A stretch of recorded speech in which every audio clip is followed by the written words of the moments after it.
Hello my hearts and their souls. If you have found this video, it is because you are a Reiki student, a Reiki practitioner, or you're somebody who is interested in learning Reiki as an energy healing modality. Before I start, my name is Michelle. I am a Crystal Reiki master and spiritual teacher. You can find me online at rememberlovehealing.com, or you can also find me on my podcast called Spilling the Tea Leaves, and you can find it wherever you listen to your favorite podcast, Spotify, Apple Podcasts, or right here on this YouTube channel. Make sure to subscribe, like this video, leave a comment. It really helps the algorithm, and it really helps this channel be seen by other heart-centered souls such as yourself. So before I get started, the reason for this video is because my last video, which was, by the way, was 3 years ago, a Reiki healing video, 3 years ago. It's still, people are still watching it. That video was specifically made for my students. It was a private video for a really long time. And it wasn't until not too long ago that I decided to make it public, just because that I realized there was not a lot of information for Reiki students who are going to see their first client. So I made it public. I'm still teaching Crystal Reiki. I teach a traditional the Usui Reiki. So you get 2 certificates. You get a certificate in that, and then you also get a certificate in Crystal Reiki. I'm actually working on my e-course right now, so if that's something that's interesting to you, where you want to learn Crystal Reiki, where you want to learn traditional Reiki, I highly encourage you to go to my website, rememberlovehealing.com, sign up for my newsletter. It should go live within the next month or so. I'm just finishing up recording all these videos. But I did want to pause recording those videos so I can record this video. One of the comments that I've gotten a lot on that previous video is about the touching, no touching in Reiki.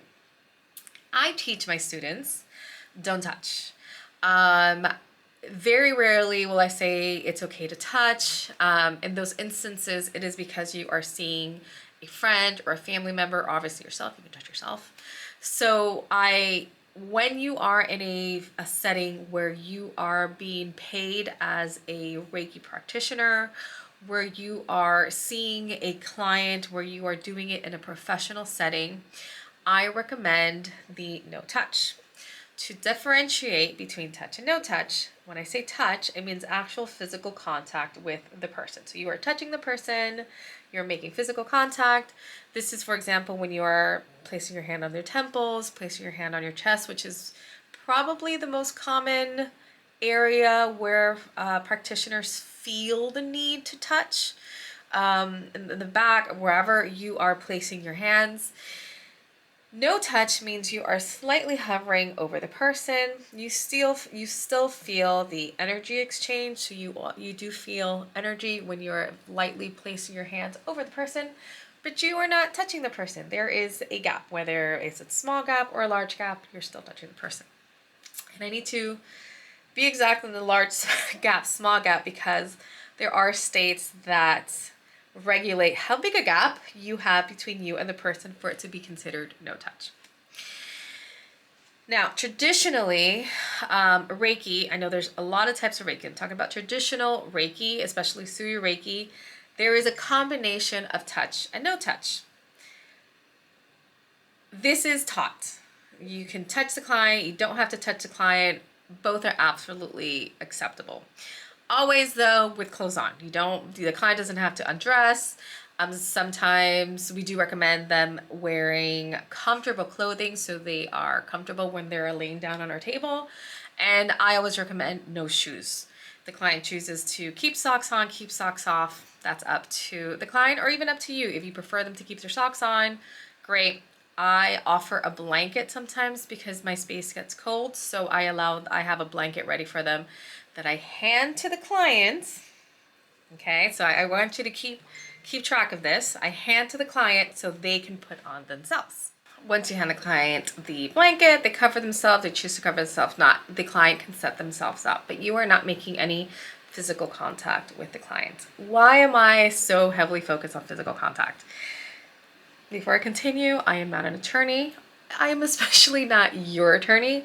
This is stuff that I've researched. This is my own personal opinion. I completely encourage you to do research in your area according to your laws and what's best for you and your practice. But this is what my experience has been like, and this is what I recommend. In the United States, there are a lot of states that do not recognize Reiki as a form of energy healing, but instead as a form of massage therapy. For example, in Florida, you have to be a licensed massage therapist in order to provide Reiki healing. Hands down, no exceptions. It's not recognized even as a spiritual technique. It's not recognized as just energy. Even if you don't touch the person ever, even if the person is 10 feet in front of you, if you are offering Reiki healing to a person, you have to be a licensed therapist, meaning you have to go to massage therapy school. You have to learn about the human anatomy, which I recommend anyway. And you have to pass an exam and be registered with the state and the board. It's not just Florida, guys. Hawaii, you are required to be a massage therapist. You're required to have a massage therapist license. Massachusetts, the state itself does not require you to be a licensed massage therapist, but counties and towns within the area do have their own prerequisites. North Carolina requires a massage therapy, especially for hands-on Reiki, because they're already assuming that at some point you will be touching the person. Ohio requires massage therapy license. Oregon requires massage therapy license, and so does Texas, to name a few. The list is not exhaustive. Every state is different. When you don't touch the person, so this is where the differentiation becomes important. So some states, because they are assuming that you are not touching the person, you don't require a massage therapy license. Other states make the assumption that you will. So in order for you to work with a client, the assumption is always don't touch them unless you are licensed, unless you have all these requirements and you are covered in the states. I always recommend people don't touch, just hover. Hover, hover, hover, hover, hover, and you don't open yourself up to liability. I know a lot of us, especially in the New Age healing community, in the spiritual community, we are really, really trusting of folks. We always think that people have the best intentions in mind. We are always giving people the benefit of the doubt. There are folks that go out and test Reiki practitioners to see if they are touching and they're not touching, and you can be heavily, heavily fined if they find that you are touching, which will automatically mean that you're providing a massage, which means that you should have a massage therapy license. So there's a lot of gray area in this. So the best thing, my recommendation, and what I always tell my students is avoid touching. Just don't touch, especially if there is a exchange, financial exchange. Just unless it's your family or your friends, I would avoid touching. So it's important to check with your specific states and local regulations, as requirements are always constantly changing. Another thing I want to discuss is about asking your client about health problems. I've seen this so much with new students and even people that have been practicing for a really long time. A lot of the times they get comfortable and they don't realize that the regulations have changed, rules have changed. HIPAA is a thing now. So people that have been practicing for 30 plus years, 40 years, may not be up to date with a lot of the new regulations and laws that are in effect that essentially open you up to liability, but there is a way for you to avoid any sort of issues. When you see a client, well, to be upfront first, your teacher or whoever you learn Reiki from should always, always, always, always tell you, they should have like a big banner in their office saying most of us are not medical professions. We are not in the business of diagnosing. We are not in the business of treating, and we're not in the business of curing any sort of medical disease. So to be upfront about that, we are not here to cure. I had surgery not too long ago, and I had somebody DM me telling me not to have the surgery because I can probably be cured with Reiki. Oh my God. Please don't do that. I mean, don't ever do that. Because imagine if I did say, oh, well, she says I don't have to do it. And then I go and I end up getting worse. And now I'm like, this lady said that I can be cured, and I go after her legally, which happens. It happens a lot. So, and this is not to scare you. This is to protect you in order for you to do your business in a safe manner for you and for your clients. You have a responsibility to your clients. So we're not in the business of doing any of that. When you have a client and you are performing Reiki, let's say their heart center or their heart chakra is taking in a lot of energy, and you're hovering there and you spending a lot of extra time in this area because you feel that it needs it. Totally fine. What you don't want to do is tell your client, I think there's something wrong with this area. That's not what you should be doing. You can say, I noticed that this area took in a lot of energy. How did you feel? How did you feel when you first walked in here? How do you feel now? Just because an area takes in extra energy or doesn't need a lot of energy, or there's not a lot of energy flow that's needed from you, doesn't mean there's something wrong or right with the energy. You don't know what the energy is doing. You are there as a conduit, allowing the energy to run through the client. The other thing is allow your clients to have control and power over their bodies. So when you tell a client, what did you feel? How do you feel? Is there something that you want to share? You're allowing a client that moment to be in their body, to recognize any sensations, any feelings, and giving them power to recognize what that is. If you sit there and you tell them, I felt this and this and this and this, you are removing that power to the client to be in their body, to be in the moment, and to feel. What I like to do is say, how do you feel? And they can say, oh, I feel really relaxed, or I feel like I can take a nap, or I have so much energy. I'm like, that's amazing. Any sensations or anything that you paid particular attention to. And I've had clients say, oh, I visualized that I was in a really, really high mountain, or I visualized that there was a lot of colors running through me, or I saw a star. I mean, I've heard so many things, which I love, because I love seeing and interpreting these sensations that these clients get. And I allow them to talk and give themselves a minute to just feel. And if I feel something that I've compelled to share, I'll share. I'll say something like, you know what, when I was working on your third eye, I saw this really, really bright, vibrant star. Beautiful. I loved it. Or your heart chakra was a little darker than usual, but that doesn't mean anything. And then if I'm open to it, or if they're open to it, I'll ask, can I recommend a crystal for you? Can I maybe recommend a guided meditation? Can I recommend a grounding technique? And I'll recommend it. I'll say, I love this crystal for your heart chakra. I love rose quartz, especially when paired with aventurine. Or I really love this guided meditation on YouTube. This is a great opportunity for you also as a business client, especially if you have social media. You can say, I have a playlist on my Spotify. I have a playlist on my YouTube channel.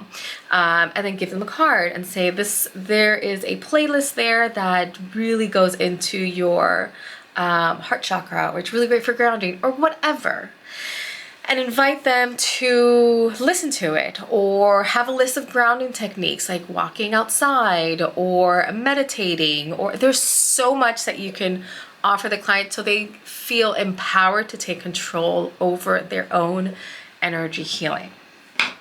Do you recommend a session afterwards? That's completely up to you and your business model. I like to tell clients I am completely open to see you again. If you want to do another session, I invite you to schedule it. If you want to take some time for yourself and then come back when you're ready, you can do that. Do however it works for you. Don't force a client and say, hey, you should probably come back for 2 or 3 more sessions because I really feel that your heart chakra needs more sessions. That sounds really shady and a little bit scammy, and you might not see that client again.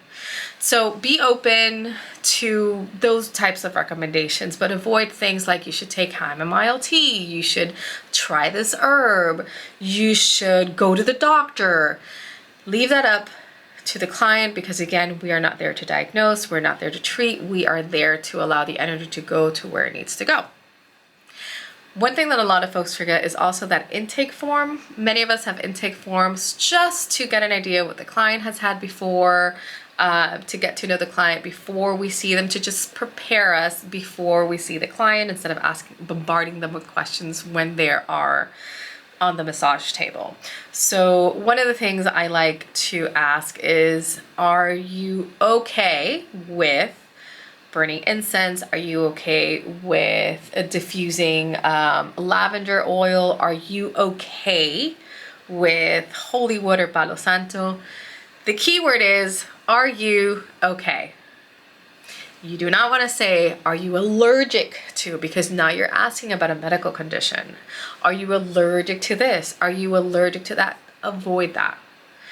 Don't ask about any medical conditions. You can say, is there something that you would like to address? Is there something you would like to focus on? Is there something you would like for me to know?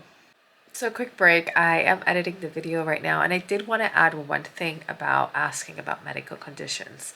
So technically we are allowed to ask about medical conditions with the caveat that we're not treating medical conditions.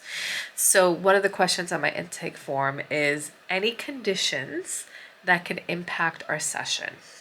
And that allows you to know if there's something going on that may impact how you're performing Reiki. For example, the patient can't lay down for a long period of time, so they would prefer not to turn around to work on their back. And it gives the client the opportunity to share any areas of concern for them without revealing what they don't want to reveal. So there you go.